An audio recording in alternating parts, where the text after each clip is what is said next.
رسول اللہ صلی اللہ علیہ وسلم نے فرمایا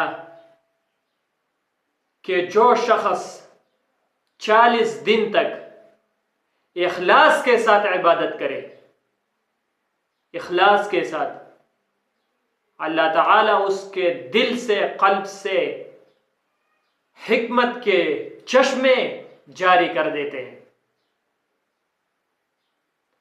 اخلاص کے ساتھ 40 دن تک عبادت، اللہ تعالیٰ اس کے دل سے حکمت کے چشمے جاری کر دیتے ہیں۔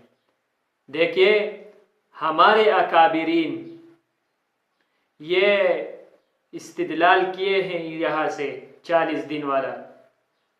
ہمارے اکابرین نے یہ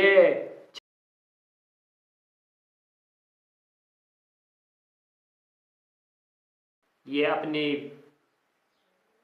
ذاتی رائے نہیں ہے، یہ باقاعدہ کہیں نہ کہیں سے استدلال کیا ہوا ہے۔ سمجھ میں آئی بات؟ تو تبلیغ والوں پر اعتراض نہ کرے کہ یہ چلہ 40 دن کیوں ضروری ہے، تو یہاں سے استدلال ہے، ٹھیک ہے؟ سمجھ میں آئی بات؟ 40 دن تک جو آدمی اخلاص کے ساتھ عبادت کرے گا تو اللہ تعالیٰ اس کے دل سے حکمت کے چشمے جاری فرما دیتے ہیں۔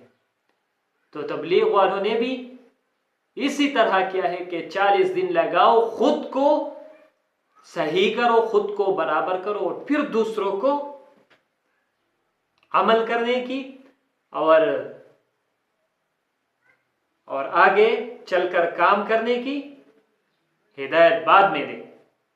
تو سب سے پہلے ترتیب جو رکھا ہوا ہے وہ 4 مہینوں کا رکھا ہے، اور ہر سال 40 دن کا ترتیب اسی لیے لگایا ہے کہ خود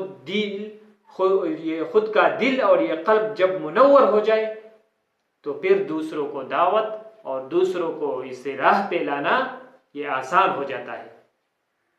تو تبلیغ والوں سے میرا یہ ریکویسٹ ہے کہ ہر سال 40 دن یہ لگایا کرے، اور جو خصوصاً وہ آدمی جو دعوت کا کام کرتا ہے کسی طریقے سے بھی ہو، وہ 40 دن وہ ضرور لگائے اور اخلاص کے ساتھ عبادت کرے، تاکہ وہ خود برابر ہو جائے اور دوسروں کو دعوت دے تو کوئی مسئلہ درپیش نہ ہو۔